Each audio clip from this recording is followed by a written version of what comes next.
Vamos então ao assunto que eu abordei logo na abertura dessa edição. Conseguidos cortes orçamentários, os programas estratégicos de defesa nacional sofrem atrasos, reduções do volume original de encomendas. Esse cenário coloca em risco o projeto de modernização das Forças Armadas. Confira na reportagem de Marina Demore. O ministro da Defesa, José Múcio, quer dobrar o orçamento das Forças Armadas, que hoje é de 1,1% em relação ao PIB. O pedido já foi feito aos parlamentares numa audiência recente na Câmara dos Deputados. Os principais países que possuem essa consciência da importância do setor de defesa aplicam cerca de 2% do seu produto interno bruto nesse segmento. Precisamos equilibrar os investimentos em defesa para que possamos atingir níveis compatíveis com nossa dimensão territorial e com a estatura geopolítica do Brasil. O baixo orçamento tem impacto direto na renovação de navios, submarinos e aeronaves. A principal consequência para as Forças Armadas é o atraso no cronograma das compras, o que afeta até mesmo a aquisição de um blindado, que é símbolo do Exército Brasileiro. 1.580 tanques anfíbios Guarani estão com o planejamento de renovação atrasado. De 2030, o prazo de entrega foi estendido para 2040, consequência do contingenciamento. Só 10% dos 30 bilhões do orçamento para compra foram executados. A entrega dos 36 caças Gripen passou de 2024 para 2027. As 19 aeronaves KC-390 só devem ser adquiridas em 2034. Na Marinha, mais 4 submarinos convencionais, que já deveriam ter sido comprados, também atrasaram. E os mais modernos, a propulsão nuclear, só daqui a 10 anos.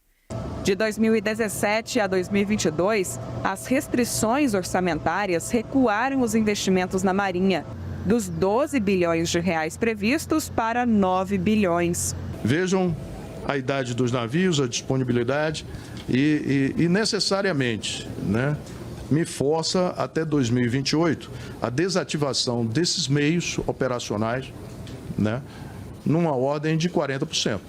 Simplesmente porque alcançam o limite. O material tem uma vida, e a partir de um determinado momento ele passa a ser antieconômico. O Exército também teme por um revés no maior programa de monitoramento de fronteiras do mundo, o CISFRON, que começou a ser planejado ainda nos anos 90, durante o governo Fernando Henrique Cardoso. O comandante disse que só teve 20% do orçamento liberado. A implementação do sistema previa investimentos de quase 12 bilhões de reais ao longo dos últimos 10 anos. Mas, sem verbas, o prazo foi esticado para 2039. Corre um risco real de quando a gente chegar na tecnologia para todo mundo, a tecnologia do começo do programa já está obsoleta. E o crime organizado, o crime transnacional, ele também vai se modernizando e vai usando tecnologia reversa contra a tropa e contra as agências de proteção e de segurança pública. Ronaldo Carmona, antes de mais nada, eu queria aqui deixar os créditos a quem merece. Nosso editor Saulo preparou essa reportagem e com a apuração do nosso diretor editorial em Brasília, que está ao seu lado na tela, mas está lá em Brasília sentado, o Daniel Ritter. Agora a pergunta, Ronaldo Carmona, o que está acontecendo? Olha, William, boa noite em primeiro lugar. Eu gostaria de agradecer aqui o convite. De fato, o Brasil ele precisa se situar de que nós temos um novo mundo, Eu acho que a guerra na Ucrânia e um conjunto de eventos, de acontecimentos que nós estamos assistindo, demonstram que o mundo está cada vez mais perigoso, o mundo está cada vez mais marcado por incertezas, por riscos, sobretudo para um país com as características do Brasil, Um país rico em recursos naturais, um país que tem uma condição bastante singular do ponto de vista do seu desenvolvimento e que se encontra numa situação de uma relativa vulnerabilidade em termos de defesa. Eu acho que a matéria aqui apresentada, ela demonstra bem, sobretudo no que diz respeito à sua capacidade dissuasória, ou seja, a sua capacidade de negar que outros países possam ter qualquer tipo de aventura sobre os interesses brasileiros. Então, isso que o ministro José Múcio diz, né, de que nós precisamos equiparar os nossos gastos de defesa a países da nossa estatura, né? Esse gasto de 2% do PIB é o gasto médio que se pretende tanto no que diz respeito aos países da OTAN, quanto dos países dos BRICS, né? Então, isso é fundamental nós atingirmos, não só pelo que você falou no início, William, da dualidade característica dos investimentos em defesa, ou seja, os investimentos em defesa, eles transbordam em tecnologia e, portanto, em intensidade tecnológica, em desenvolvimento, como também eles são um seguro ao país diante de um mundo tão perigoso que vai se configurando. Esse é o cenário do mundo. Então, nós precisamos urgentemente fazer uma reflexão sobre este mundo que vem por aí e sobre as nossas vulnerabilidades. Daniel, é óbvio que a gente vê impactos sobre orçamentos em praticamente todos os segmentos onde o governo é responsável, em primeiro lugar, por investimentos. Não é que falte dinheiro muitas vezes, isso é o caso clássico de saúde e educação, onde o nosso gasto como proporção do nosso PIB não é ruim na comparação internacional, mas a aplicação deles sim. Esse raciocínio se aplicaria também às questões de defesa e segurança? William, é que esses projetos são projetos de longo prazo, né? Veja que esses projetos, por exemplo, o ProSub, a compra dos caças Gripen, o desenvolvimento do KC-390, foram iniciativas ali dos primeiros governos do PT, ou Lula ou Dilma, e com uma entrega que não é sequer agora nesse horizonte do atual governo Lula. É importante mencionar que não vale aquele raciocínio, como você mencionou na abertura, de que o Brasil não tem uma guerra há mais de 100 anos, então não precisa se preocupar com isso. Não, porque primeiro é efeito dissuasório. Muito importante que a gente tenha também projeção de poder. E segundo, porque indústria de defesa tem um arrasto tecnológico importantíssimo, um efeito elasticidade para PIB e para uma cadeia produtiva que é maior do que muitos outros setores industriais. A gente está falando de mais de 1 milhão de empregos nesse setor, de uma indústria que tem potencial para ser fortemente exportadora. Agora, o risco, quando falta orçamento e continuidade de planejamento também, é que a gente tenha projetos que ficam não só defasados tecnologicamente, mas com uma diferença entre as próprias encomendas. Hoje eu estava falando com um brigadeiro do Alto Comando da Aeronáutica que dizia o seguinte, um caça, como os caças suecos Gripen, ele não é composto só da carcaça, ele é composto de um sistema de aviônica que é atualizado constantemente. Então, os últimos caças dessa encomenda inicial de 36 unidades vão chegar com uma aviônica completamente diferente dos primeiros. E não é bom essa desuniformidade entre as diversas unidades de uma mesma encomenda. Em outras palavras, você está dizendo que os caças novos já precisam de atualização, ainda mal entraram em serviço operacional. Yuri, antes da gente entrar nesses detalhes, queria trazer a sua avaliação em que medida que as nossas turbulências políticas têm algo a ser considerado quando se vê esse atraso. Acho que tem dois aspectos, né? Primeiro, pensando no nosso país, quando você mencionou saúde, educação, me parece que a defesa sofre dos mesmos tipos de problemas. A dificuldade nossa de fazer planejamento e cumprir o planejamento e um alto custo do custeio dessas áreas todas. E a defesa não é diferente, né? Mesmo que a gente esteja discutindo o orçamento, qual deve ser o orçamento integral da defesa, uma coisa é o quanto há de custeio e o quanto há de investimento de fato, ou esse dinheiro para esse tipo de compras e para esses projetos específicos. E a gente acompanhou nos últimos anos, não só no governo passado, mas nos governos anteriores, que mesmo quando há aumento desse orçamento, o quanto é consumido pelo custeio das três forças, do próprio Ministério da Defesa, ainda são percentuais altos. Então, está dentro desse mesmo contexto. Agora, tem um outro componente, ao meu ver, e isso a gente viu desde o começo do governo, em especial depois do 8 de janeiro, e o que era a diferença de relação das forças com o governo Bolsonaro e com o governo Lula, que é justamente usar todos esses projetos de investimentos para melhorar a relação entre o atual governo e as três forças. E me parece que há um esforço para isso. Se vai conseguir ter os efeitos esperados do ponto de vista político, é difícil exatamente por esses problemas. O planejamento acaba não sendo cumprido, os efeitos esperados materiais nem sempre chegam a tempo e a contento. Eu vou pegar essa tua deixa da relação com as três forças e passar a palavra ao Ronaldo Carmona com a seguinte questão, Ronaldo. Nós estamos falando de projetos extraordinariamente ambiciosos no seu volume, no tipo de tecnologia envolvida e no prazo de tempo. A gente pega, por exemplo, caças modernos que são quarta, quinta geração, como é o caso dos Gripen. Se a gente pegar os projetos da Marinha, propulsão nuclear, ele vem vindo há mais de 30 anos atrás e é altamente sensitivo e é caríssimo. Os convencionais, idem, as fragatas, idem. Se a gente pegar os projetos do Exército, blindados, a gente vê também como está mudando isso em função da geopolítica lá fora, mas principalmente, se a gente olha o CISFRON e compara com o que está acontecendo na Ucrânia, onde a guerra eletrônica ela é decisiva para o comportamento das forças nos campos de batalha, e a guerra eletrônica é feita basicamente de sensores, e é disso que a gente fala do monitoramento de fronteira.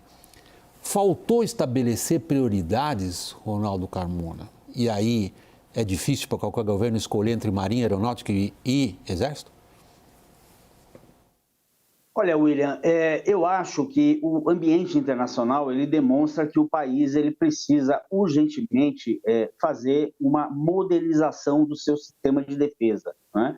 Nós, de forma alguma, podemos, por exemplo, concordar com que o país só tenha um submarino a propulsão nuclear, que é um fator fundamental de dissuasão diante de potências extra-regionais, apenas na década de 30, né, desse século XXI, como está atualmente programado, né? Nós precisamos antecipar essa condição de termos um submarino a propulsão nuclear, que é um instrumento fundamental de dissuasão, singrando as nossas águas ainda nessa década de 2020. Nós precisamos, por exemplo, modernizar um sistema de defesa antiaérea, né? Que a Ucrânia tem mostrado, a guerra na Ucrânia tem mostrado o quanto é fundamental todo esse sistema que permite, né, você, então, constituir capacidade de defesa e de dissuasão em relação a ameaças de natureza aeroespacial, né? Enfim, existe uma série de questões que demonstram como o Brasil, como a nossa sociedade, ela precisa, então, discutir, na verdade, uma modernização da sua estrutura de defesa. Por certo, isso é uma questão que não tem lado, né, digamos assim, não tem esses episódios políticos recentes que o país passou, isso, de forma alguma, deve interferir nessa necessidade de modernização da nossa estrutura de defesa, né? Pelo contrário, eu acho que, inclusive, vale a pena aqui dizer que dias após o ocorrido no dia 8 de janeiro, né, houve uma reunião dos comandantes das forças com o presidente Lula no sentido de uma discussão sobre os projetos prioritários de defesa, né? O que nós precisamos, de fato, é ter uma consciência coletiva, enquanto sociedade brasileira, dos riscos que o mundo apresenta a um país como o Brasil, né? E, portanto, considerar que esses investimentos em defesa, eles não apenas são um seguro para o nosso país, como também eles, digamos assim, têm uma capacidade de transbordamento, de dualidade, de impacto no desenvolvimento econômico intensivo em ciência, tecnologia e inovação de grande porte, né? Eu acho que isso que é necessário o nosso país refletir para mudar o rumo dessa situação. Daniel, me pediu a palavra. William, engraçado, ontem a gente comentava aqui sobre Plano Safra e tem uma certa similaridade aqui, por incrível que pareça, com Forças Armadas, porque são ambos setores, agro e Forças Armadas, em que há uma certa aversão ao petismo e ao atual governo e uma certa propensão, um certo adhesionismo às forças bolsonaristas, por assim dizer, né?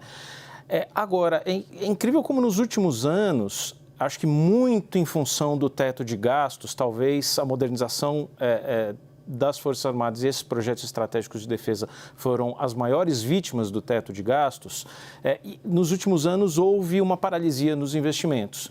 E agora o governo Lula acena de volta com mais dinheiro e mais orçamento para as Forças Armadas, assim como está fazendo para o agro, uma certa forma de assim, tentar comprar esse apoio, né? Comprar entre aspas.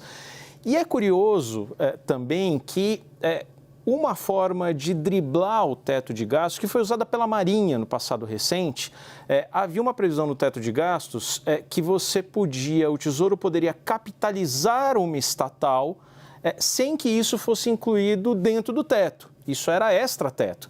Para isso, a Marinha usou uma estatal, a Ingeprom, e com essa capitalização da Ingeprom está conseguindo viabilizar o programa de fragatas da classe Tamandaré, que é um programa bilionário, cuja entrega está prevista, se não me engano, até 2028. Curiosamente, o novo arcabouço fiscal veda esse tipo de operação.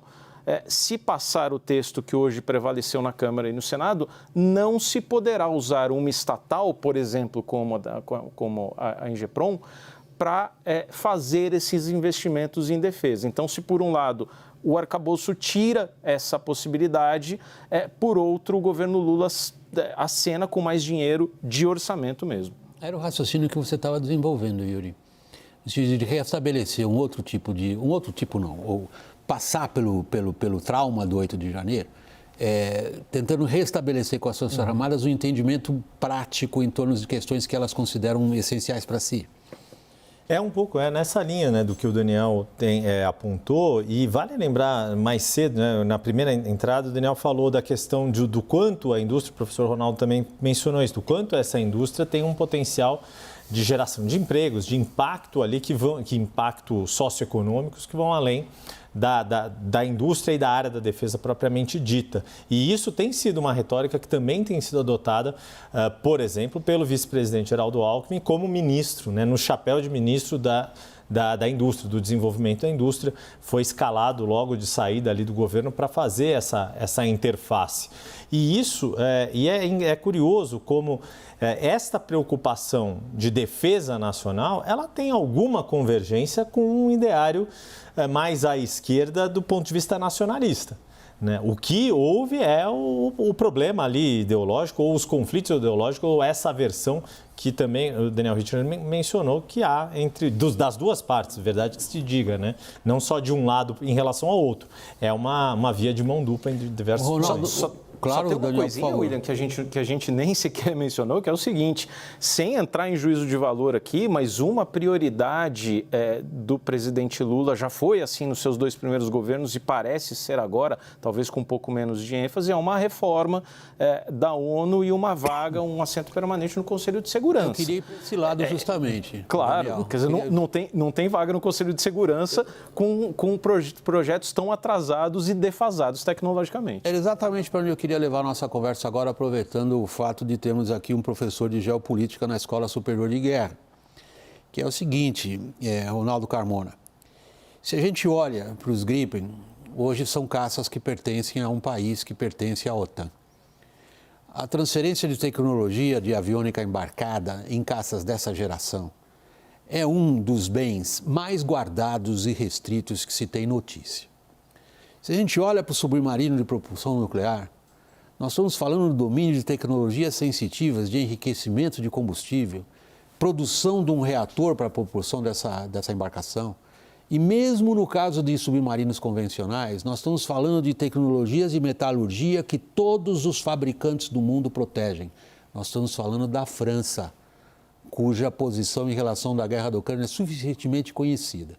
Se a gente for para os blindados do Exército, tivemos o caso recente de não poder exportar esses blindados para as Filipinas, porque as caixas de câmbio são fabricadas sob licença de uma indústria que tem associação na Alemanha e que estabelece, então, restrições severas. Diante do que até agora foram as posições públicas do presidente Lula em relação à guerra da Ucrânia, o quanto isso está atrasando também os projetos de defesa? Olha, William, os exemplos que você menciona demonstram muito claramente que o Brasil ele precisa buscar autonomia em tecnologias críticas, né, em tecnologias nas quais os países, no geral, eles negam o acesso às partes mais sensíveis desses sistemas tecnológicos, né? Nós podemos falar, como você falou, das partes mais sensíveis, por exemplo, do submarino nuclear, de um sistema de guiamento de um míssil, ou, por exemplo, de sistemas de armas mais sofisticadas, no que diz respeito, por exemplo, a um sistema de defesa antiaérea. Poderíamos aqui mencionar inúmeros casos de tecnologias sensíveis que são negadas e são cerceadas pelos países, porque é assim que funciona o mundo. E isso tem sido ainda mais verdade diante desse novo quadro que o mundo vive. Nós vivemos um fenômeno, né, onde muitos consideram que o mundo passa por um processo de uma relativa desglobalização, ou no mínimo uma crise da globalização, aonde cada vez mais os estados nacionais eles buscam, através de políticas industriais ativas, exatamente constituir capacidade, constituir autonomia nesses fatores críticos. Isso é uma tendência mundial, né? No Brasil mesmo, hoje, se discute a centralidade da importância de você retomar um movimento de reindustrialização do país, sobretudo em função da perda de capacidade industrial que nós tivemos aí nas últimas décadas, né? Então, sem dúvida, essa é uma questão importante. O Brasil, ao ter uma postura equidistante em relação ao conflito, né? E esse é o objeto da sua pergunta, em relação ao conflito na Ucrânia, me parece que tem uma postura correta, porque o Brasil ele não é parte da guerra, não deve ser parte da guerra, e pelo contrário, nós devemos apostar como país na multipolarização, ou seja, numa maior democratização do poder internacional, justamente para aumentar a nossa margem de manobra, a nossa condição de ter mais autonomia, né? Esse é o nosso objetivo principal. Então, me parece, né, que que deve ser uma postura do país como um todo, né, que eu acho que está acima de divisões políticas. Isso é uma questão que deve unir o país, que é a questão justamente da gente buscar ter uma maior liberdade de ação diante de um cenário internacional tão complexo, através, sobretudo, da aquisição de maior autonomia em fatores críticos e sensíveis para o desenvolvimento nacional. Professor Ronaldo Carmona, eu fico chateado de ter que parar nossa conversa aqui, porque aí eu pessoalmente gosto muito do assunto, mas nós temos vários outros ainda a tratar ainda nessa edição. Queria aqui deixar nosso agradecimento pela sua disposição em participar da roda do WW e meu boa noite, professor Ronaldo Carmona, professor de Geopolítica da Escola Superior de Guerra. Boa noite, William. Boa noite a todos. Obrigado pelo convite.